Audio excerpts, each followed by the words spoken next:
Development on Element Zero has hit a wall.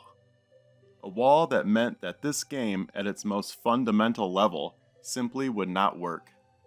That wall, in fact, was the very first decision I made in developing this game.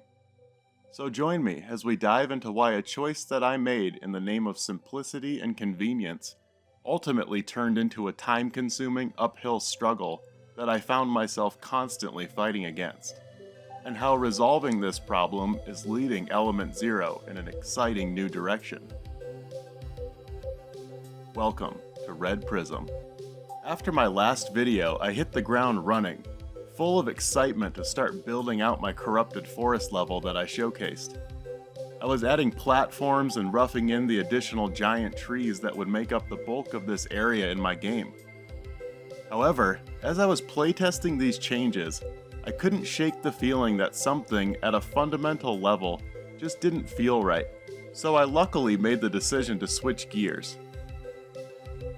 Before I got too far into building platforms, jumps, obstacles, hazards, and enemies, I decided I should try to really nail down the feel of the main character first.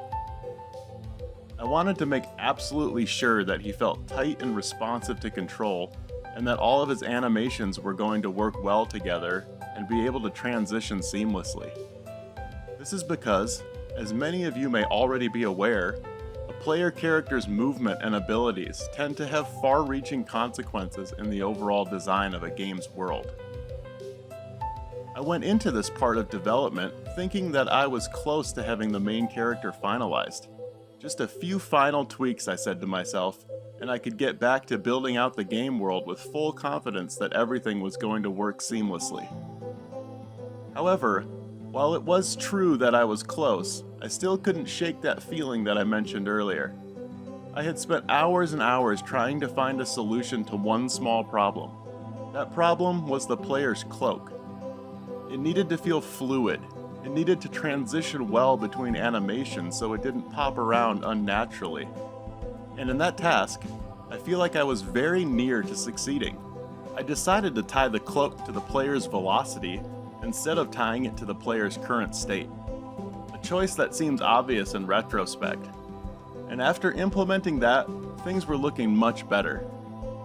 But that nagging feeling still remained, and I was forced to answer a question that had been right there in front of me the entire time.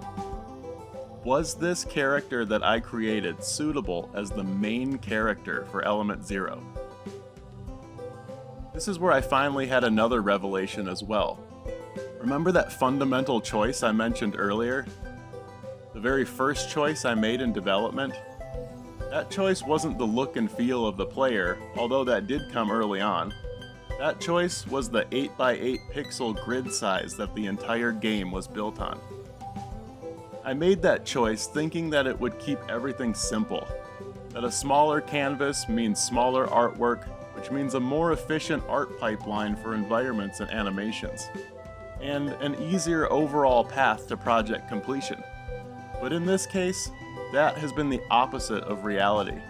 What you haven't seen off camera is my constant struggle to make things look acceptable and read as intended within the environment. Ultimately, the smaller canvas size ended up being too harsh of a limitation on my overall creativity, which, given that art is my strongest suit, or at least the area I have the most experience in, this is the last place where it made sense to impose such a limitation. However, I'm not letting myself view this as a mistake or a negative. In fact, I'm more excited than ever to continue development on Element Zero. You see, I feel like imposing the 8x8 limitation on my pixel art this whole time has been something akin to an athlete wearing body weights. I've learned so much about how to animate and manipulate my art at the tiniest, most fundamental level, that being able to expand that experience into a larger canvas has made something that once felt restrictive feel nearly limitless. I still want this game to feel reserved in its art style. I want to keep that zero outline, cel-shaded look that I've been working with this whole time, while also maintaining a crunchy, retro style. And so I've decided to switch this project over to a 12 by 12 pixel grid with a main character height of 24 pixels. And I'm excited to showcase a glimpse at the revised artwork for Element Zero's Protagonist.